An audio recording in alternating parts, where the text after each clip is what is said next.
မှာဒါပြီးတဲ့ချက်တွေ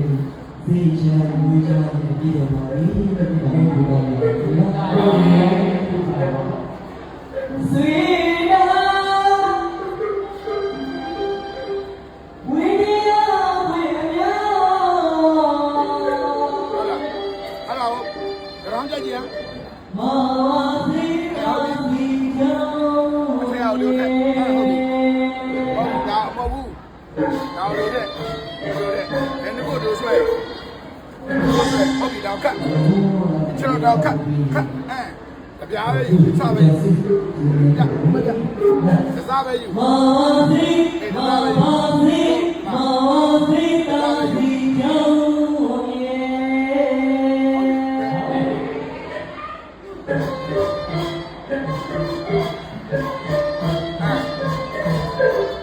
ဟုတ်ပြီလက်ချချ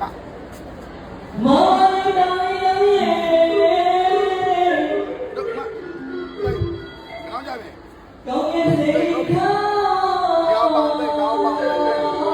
ရဆွဲတာချောချောင်းကချောင်းကစားရည်မုန်းတယ်ဘုရားညီပါ